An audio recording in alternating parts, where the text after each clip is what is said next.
Anyway, I want to thank the society here for inviting me, and I want to talk about several different things. First of all, about the air that we live in, and then talk a little bit of the history of how we got to fly, a little history of flight medicine, and then some of my experiences doing both of those. When I became a flight surgeon in the Air Force, I was only one of 100 worldwide that were both military pilots and flight surgeons. And that number has since decreased. There's only probably 50 worldwide that are both military pilots and flight surgeons. They both wear wings, but the pilot wings take precedence, and that's why I have on gold wings and not silver. So let's talk a little bit about the atmosphere. The atmosphere, as everybody knows, is that layer of gas that we live in. And it helps keep us from radiation. It provides weather for us and rain, and it maintains our temperature at a fairly constant level. And speaking of rain, we haven't had any since July either, and we're not supposed to get any after this. So I reckon I'm the one that brought this. Thank you. We need it. So those that began flying in balloons learned what a hostile environment the atmosphere can be. Like this.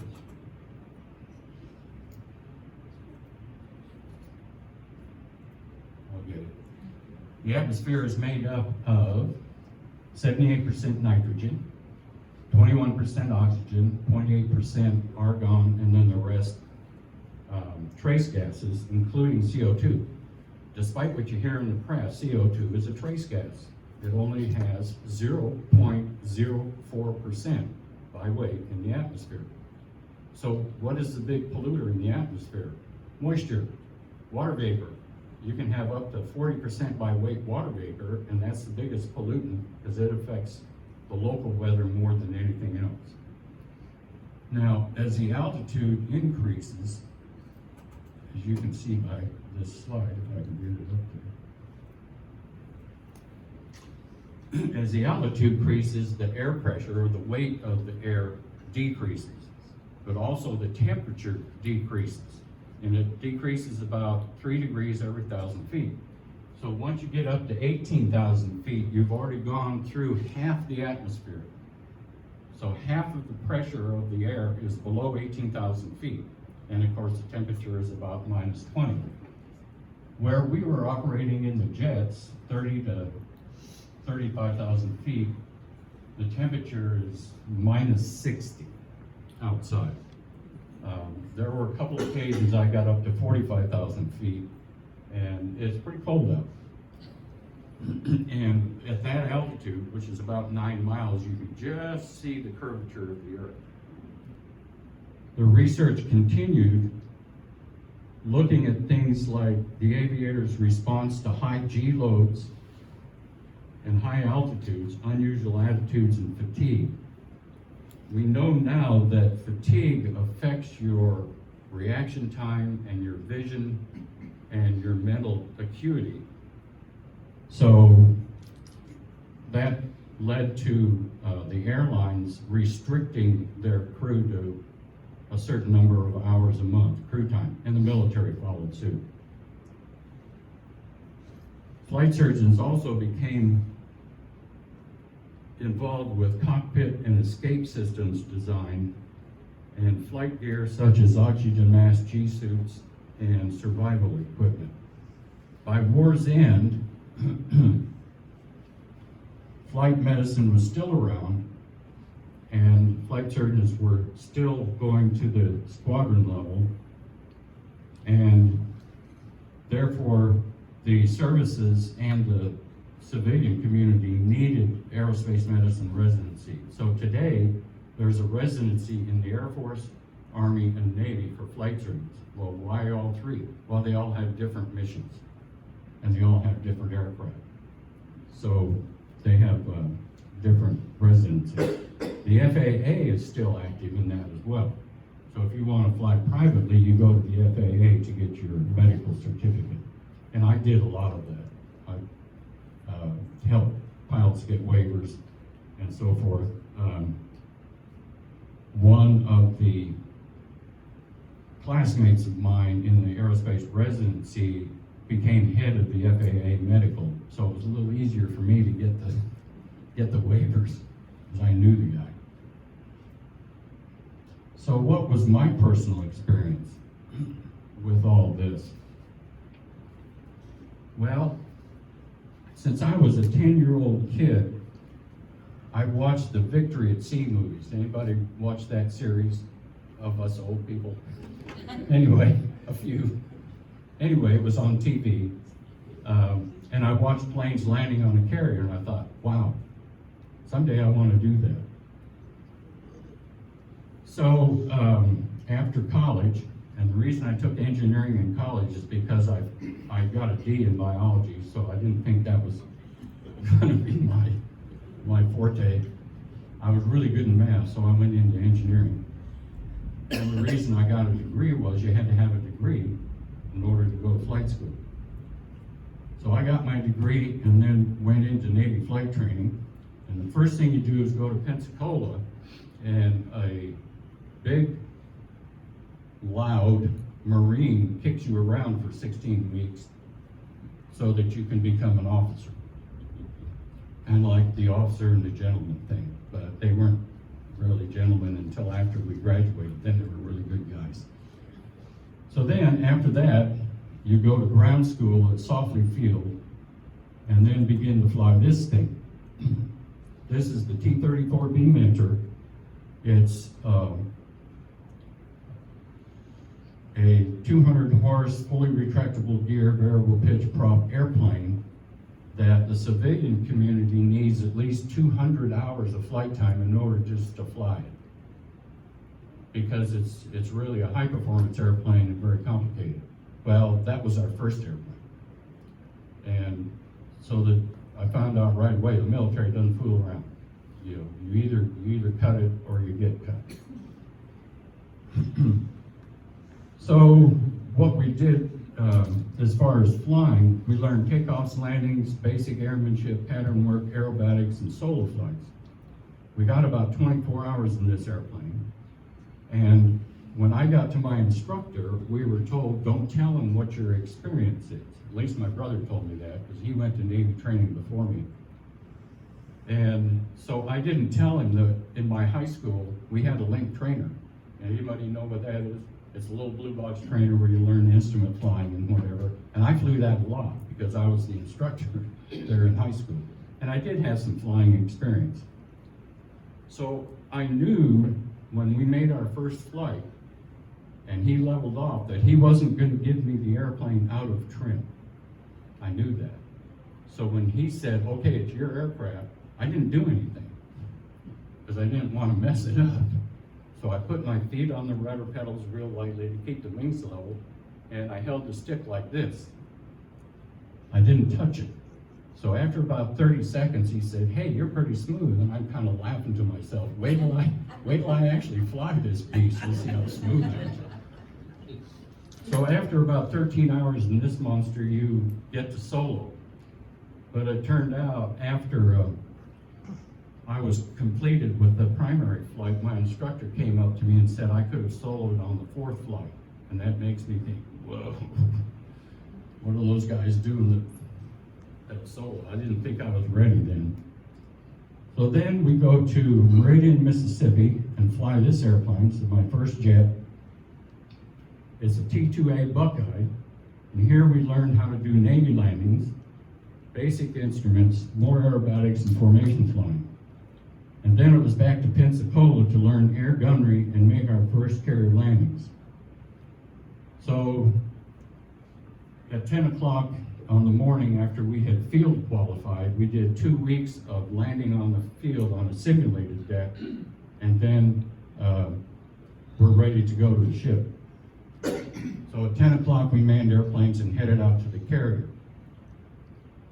And what you do is 2 touch and goes with your hookup. And if the LSO, the guy that's waving you aboard, likes what he sees, he says, okay, drop your hook. So I did. And now I'm coming around for my first trap.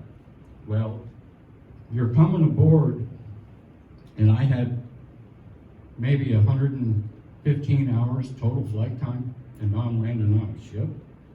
Give me a break. Anyway, you're landing probably at 120 miles an hour difference in speed, and you stop in less than 300 feet. So it's quite a jolt. Well, we wore knee boards, which is something on your knee, and any pilot in here knows what that is. It's a little board, and you have a strap around there, and you use it to take notes and write frequencies and so forth. So I came around, made a nice approach, and landed, and felt the tug. And what you do is you feel the tug, or as soon as you touch down, you go to full power, then feel the tug, pull the power back, and taxi out of the gear. Put your hook up to get rid of the wire and taxi out of the gear. Well, my knee board decided to go solo, and it went all the way down my leg and got caught in the rudder pedal. So I couldn't turn right, which is what I wanted to do to get out of the gear, would only turn left. Now the boss up in Pryfly is yelling at me, clear the gear, and I'm down there almost in tears saying, I can't do that. So I had to unstrap. So I took the straps off so I could reach down, grab that knee board, and throw it over to the side, and then I taxied free. Well, guess what? You make a landing, the first thing they do is bring you to the catapult and shoot you off again so you can make 3 more landings.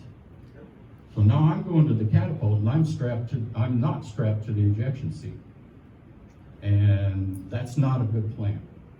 So on the way to and the plane captain usually is the guy that's strapping you in, so I'm not used to doing it. So I'm working like mad, trying to follow the director, get on the catapult, and get this thing strapped back in.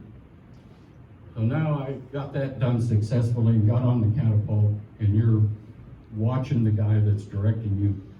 And a guy in a yellow shirt comes up there and does this. And that means run up your engine.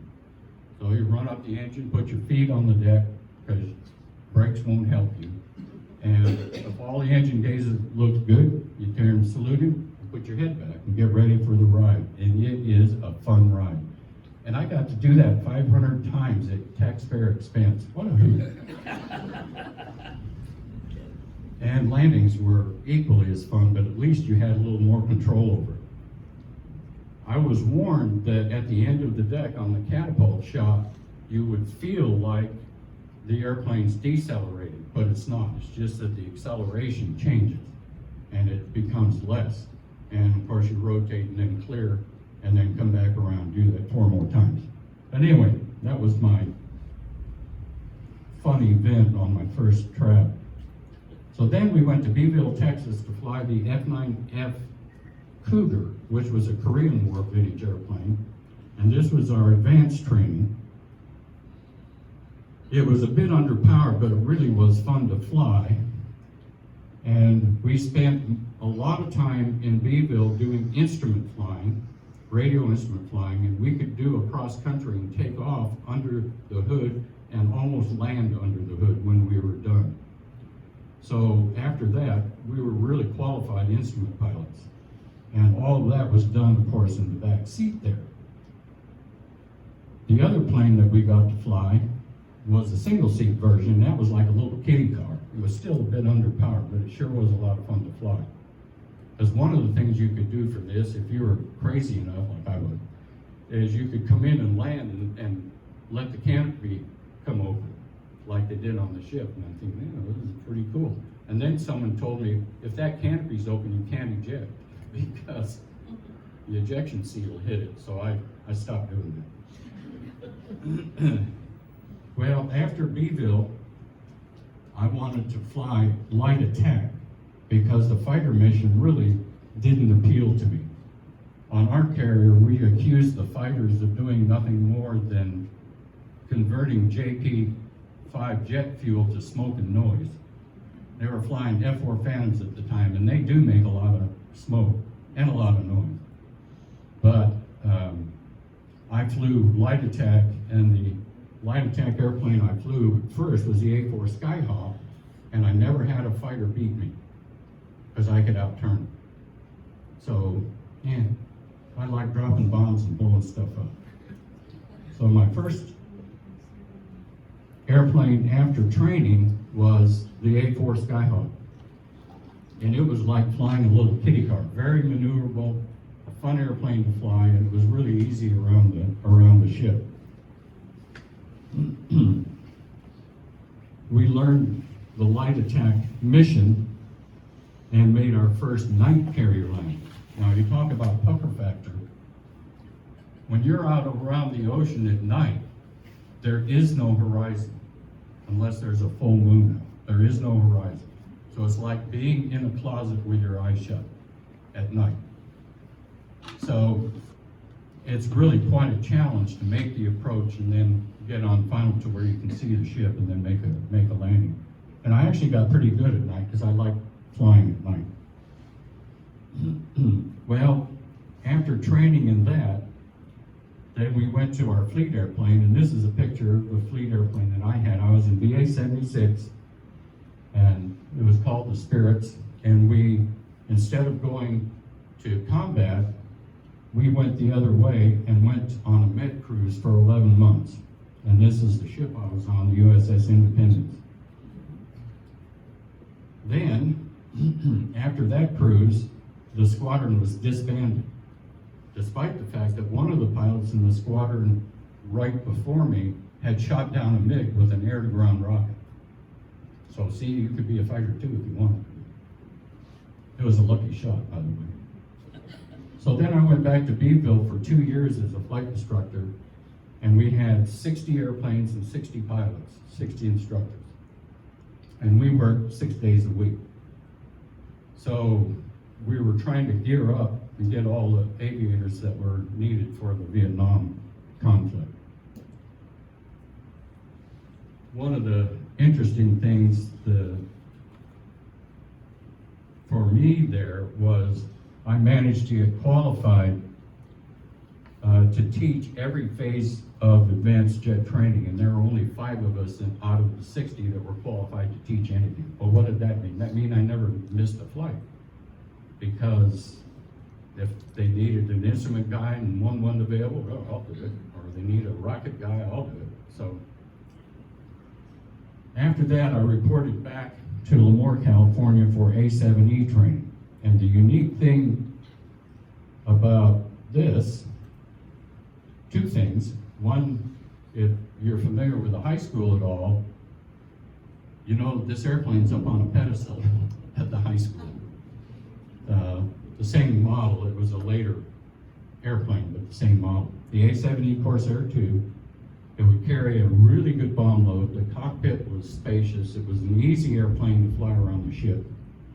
And we had a standard load that we used in combat of 8 Mark 82, which are 500-pound bombs, a Shrike missile, which is an anti-radar missile in case the SAM's radar sites would paint you, you could shoot a missile back at them and then that would shut them down.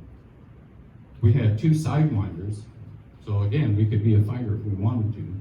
And we had a Gatling gun. We had 1,000 rounds of 20mm ammunition and a 7-barrel Gatling gun. So you've seen, I'm sure, the videos on TV of the A-10s firing their guns, and it sounds, well, we had that gun, but we only shot 20mm, not 30. Anyway, one of the most satisfying missions that I had was helping Marines in the Delta. When would get into a firefight, especially in and around the rice paddy, we'd get called in and they would throw red smoke on the bad guys and they'd pop green smoke where they were and tell us which direction to run. So we would go in and strafe the tree line or whatever it was where the bad guys were. And usually it only took a couple of runs from each pilot. We were usually in a section, so there were 2 of us doing it. And the fight's over, and then you fly away. Well, going back to the States after this, there's the ship I was on, USS Enterprise. What a great ship. It was clean, because it was nuclear powered, no smoke. It was fast, more than 35 knots sustained speed, and we had plenty of water, which a lot of the other ships didn't have. We almost had to take saltwater showers because they'd run out of water. Well, I went back to the States, and guess what? All the airlines had all the pilots they needed for the next 5 years. So when God closes a door, look for the window. So I went and looked for the window and decided to go to medical school. Now my family all kind of laughed at me because I did get a D in biology. So I had to do a lot of pre-med courses to get caught up with the other students.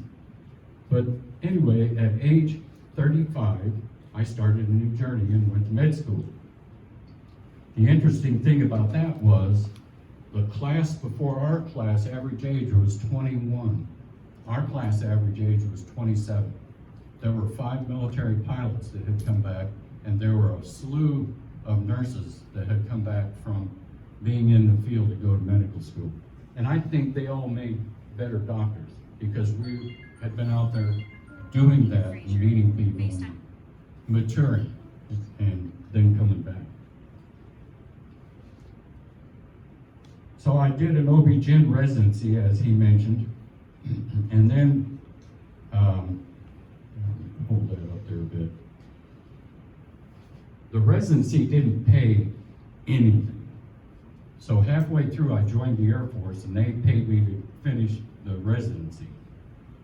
So after the residency, I owed them 2 years. So I went to Barksdale Air Force Base as an OB-GYN doc, and I was there 2 years doing that. And you just have to ask my wife what kind of person I was. I delivered 600 babies in 2 years. It was crazy, and I was done with it. When my term was up, I said, I'm done. I don't want to do this anymore. I don't want to see another baby. No, actually. I loved doing it when it was everything went right, but I hated the tragedies. That was awful. So what I did was I asked the Air Force, if you like what I've done, send me to flight surgeon school. And of course they did. Well, I went to a 6-week flight surgeon school and then came back to the same base, but a different office. And while I was there, and as I mentioned before, when you're a flight surgeon, you gotta fly 4 hours a month in the airplanes that are on the field. So these are the airplanes that I got to fly in. The B-52, KC-10 tanker, and a KC-135.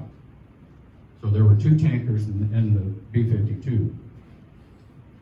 Now, if we have time, I'll give you a couple of quick vignettes about flying as a flight surgeon at Barksdale. The B-52, we were in Florida flying a low level and hit a bird. And I felt it. And in the B-52 cockpit, there's the pilot, there's a commander and the pilot, and then back behind it, there's a tail gunner and an electronics warfare guy, and then downstairs, there's 2 guys doing navigation. They all have ejection seats. Guess who doesn't? I had a parachute. I said, well, how do I get out of this thing? Well, you step up, go back down where the 2 guys below ejected and jump out. It's great. That'll never happen.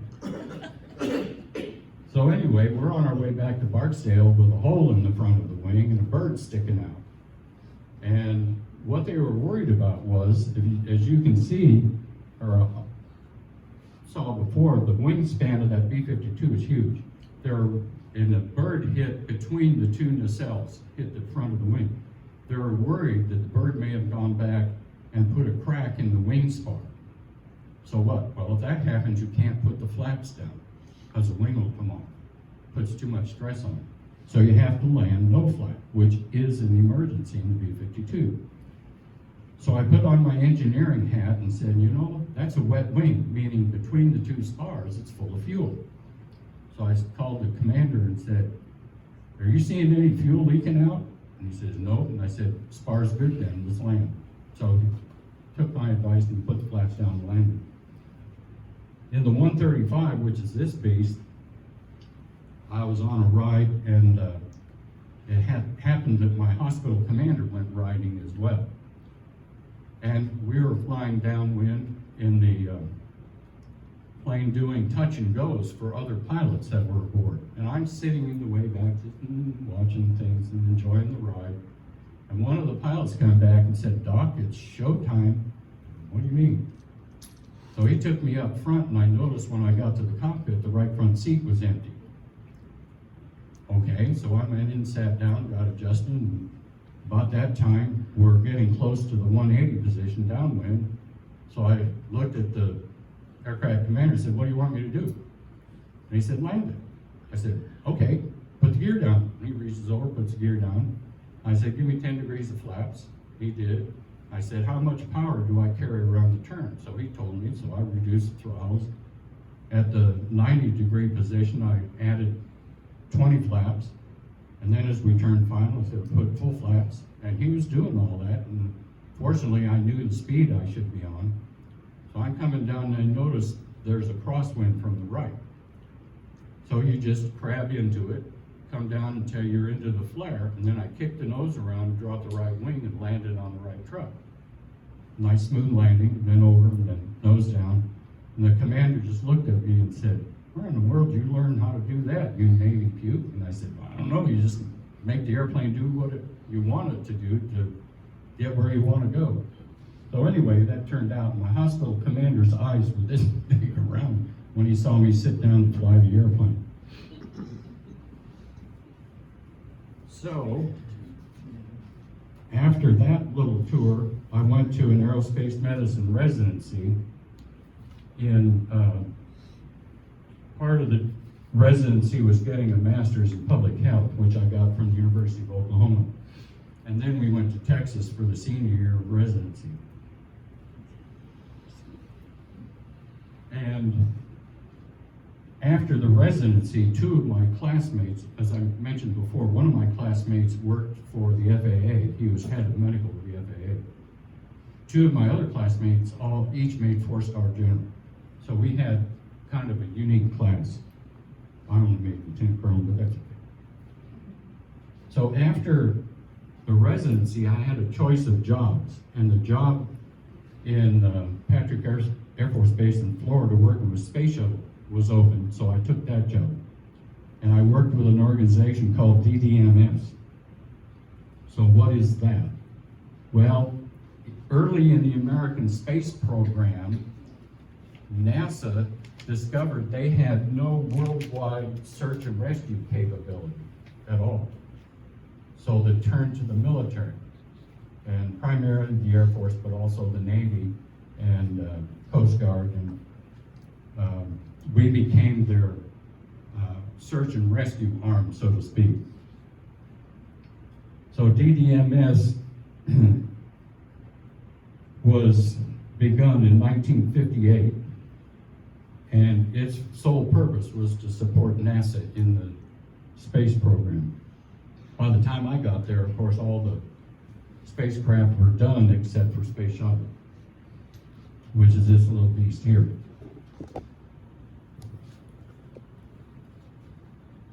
And their support continued to be the focal point for contingency support for Shuttle, and it included astronaut rescue and recovery, payload security, contingency landing site support,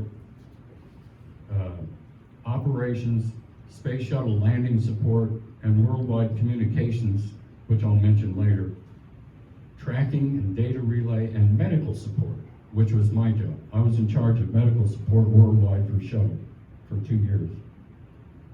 So I had to get the doctors and pararescue people that would man the different sites for Space Shuttle, depending on what operation was occurring, equip them, and then train them. Each one of my doctors had to be BLS qualified and ATLS qualified, which is Advanced Trauma Life Support.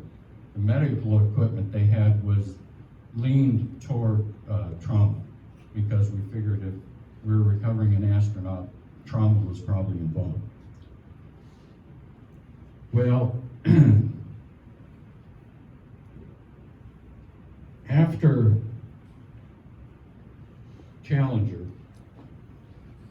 each crew member wears a full pressure suit now. And they have the capability of blowing the door and bailing out of the airplane, out of the shuttle. So when the shuttle launches, if they lose a main engine, then they can't, during the boost phase, during the solid rocket phase, they can't make orbit. So they do what is called a TAL, a transoceanic abort landing. So NASA had picked 4 TAL sites, and these were Morón and Zaragoza air bases in Spain, Bangura Air Base in Morocco, and Yandoum in Banjul, the Gambia. So they were from north to south, those 4 bases. Depending on which way the shuttle launched, they would call 3 bases. So if they launched to the north, it would be the north 3, more toward just the east, the lower 3. And each site had a C-130 aircraft with the physicians that I trained, and a flight nurse, and several pararescue personnel, plus the medical equipment. We were actually more worried about the firefighters than we were the astronauts, because they were generally overweight and had heart problems. So I warned my docs, watch those guys, because if they have to go to work, you better watch them close. Well, 3 weeks prior to launch, I would receive crew photographs and medical information on each crew, and that included allergies to medication. Because if you're rescuing a guy and you give him the wrong medication, you can do harm. So the physician should not do harm.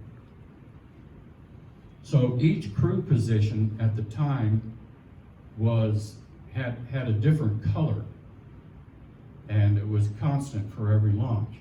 So like the commander was red and the pilot was yellow or another color. Well, part of the problem with that was the color smudges were on the wrists, on the helmet, and on the chest. But the big problem was in salt water, especially at night, brown and purple looked the same. So early on in my tour with NASA, I suggested a white background with a black letter. So it was reflective at night, and you could see it, and you knew A, B, C, D, E, you knew which crew member it was. Well, it took NASA 18 months to approve it and implement it, and they still have the colors. So that was one reason when they asked me, I said, I don't want to fly the shuttle. No. So 3 weeks prior to launch, I did that. And then on launch day, in addition to the TAL sites, there were sites at Patrick Air Force Base, Edwards Air Force Base, Holloman, and in Guam. And each site would be manned with appropriate medical equipment and operations aircraft. At Kennedy, there were 2 C-130 airplanes, 3 Jolly Green helicopters, that's a picture of one, and they could refuel. Tell me that isn't fun. And a C-130 airplane. And each crew member carried a transmitter in case they had to bail out. We could locate them and then go find them.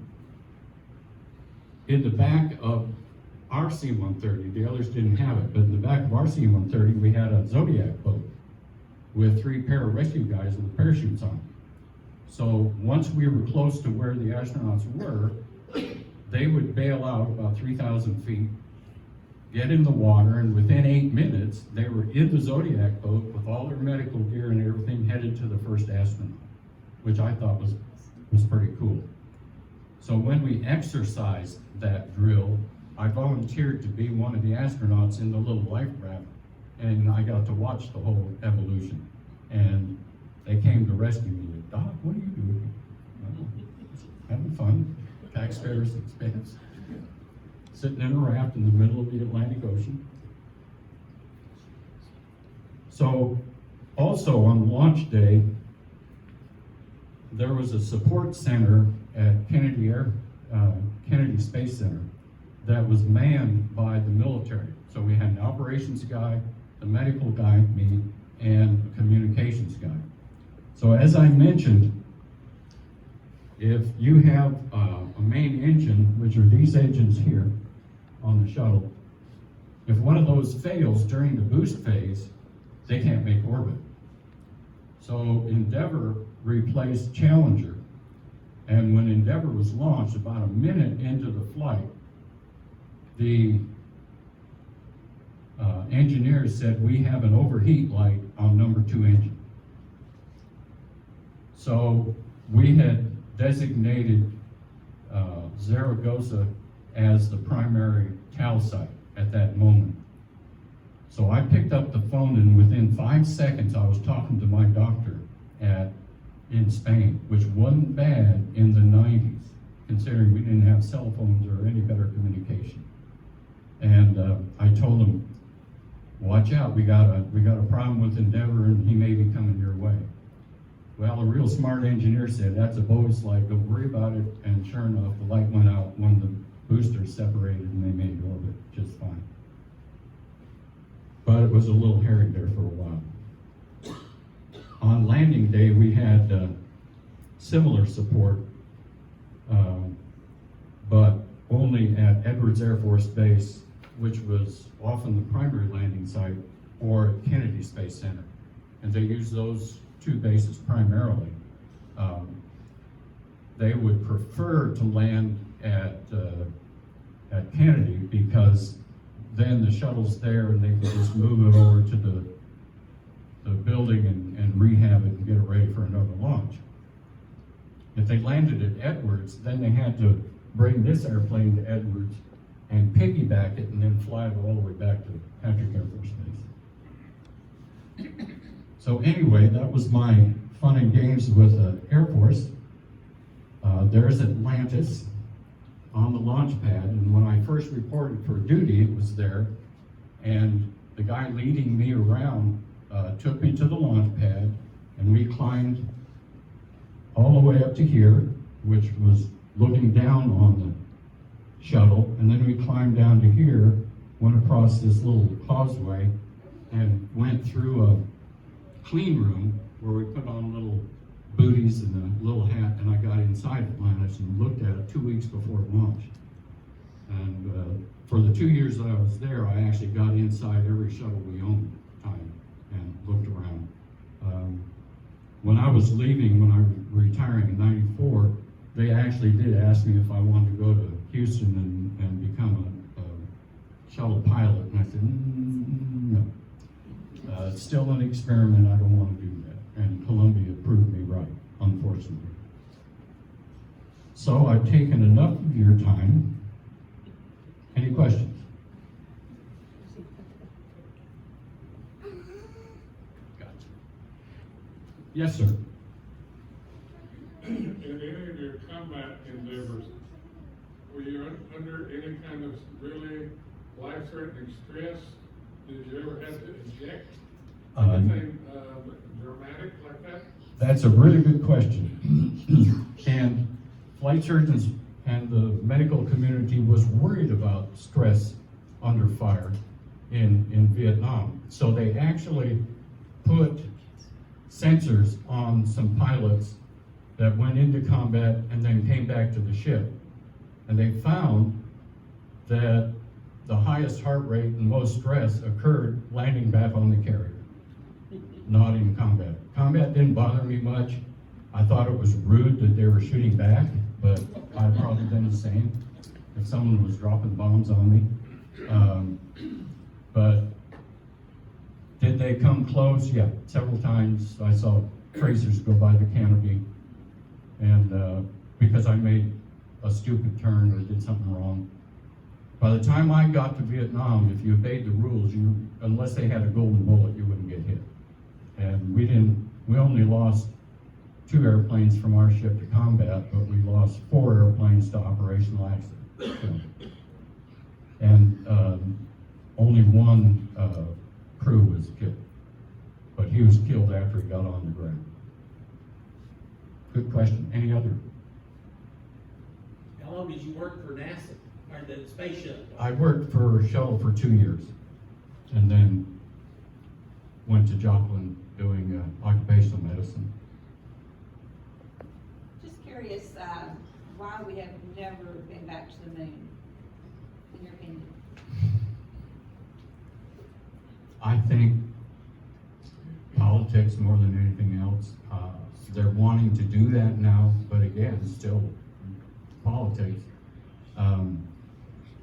Don't get me wrong, NASA was a great organization. They did a lot of great things, but every time they seem to have a handle on things, they get complacent. And I think that's part of the problem. Yes, sir. Over the years, NASA pretty well privatized with Elon Musk and that deal. Is it better than the way it used to be? I haven't spoken with too many people that work for SpaceX. I know a couple, and they are really satisfied with what they're doing and the environment, mostly the environment. I can't really speak too much for NASA because I've been away from it for so long. You asked if I ever eject. No, I did not. I never saw the need to get out of a perfectly good airplane. Although a couple of times I had my hand on the handle, especially one night launch. It was pretty hairy. I have a comment. About 8 years ago, we started an aviation club at Home High School, and my first speaker to the students was that guy right there. He did a great job, and really, it's an honor for me to be in the same room with that guy. Yeah. Oh, I'm thrilled and honored to be here. And I appreciate the invite. If anybody's wondering about this picture, my wife and I built that boat and raced it. She drove it at 130 miles an hour and I got 150 on it. Was that on Lake Norfolk, was it? I wish. Yeah, right. As you can see, you had to have a crane to put it in the water. and I It was a couldn't afford boat, one. it was a boat, but what kind of motor did it have? Had a World War II Allison airplane in it. Yeah, I think that's cool. Yes, sir. What do you think is more dangerous, speedboat or a racing boat or a plane? I would say the boat. That's what I thought. I agree with that. One of the worst things that you can do in an airplane, and I don't care what level of flying you're doing, whether it's private flying or airline flying, is get complacent. And I've seen more accidents lately of people that just got complacent and missed a switch or put the fuel selector in the wrong place or just messed up. Got into weather they weren't qualified to fly in. Ever have any experience with aliens? No, but I am familiar with Roswell. Familiar with what? Roswell, and I know what happened there. So if anybody wants to know, come see me. I think I know. We all do. That's why we ain't been back on the moon. There's transformers up there. Some of us. During the space program, they were testing pressure suits. So one of the ways that they were testing pressure suits was to put mannequins inside a pressure suit and take them up in helium balloons or hydrogen balloons up to the atmosphere and then kick them out with a parachute. And that's what they found at Roswell, was a Mercury spacesuit with a mannequin in it. And they made a lot of money off it. All right. You bet. Thank you.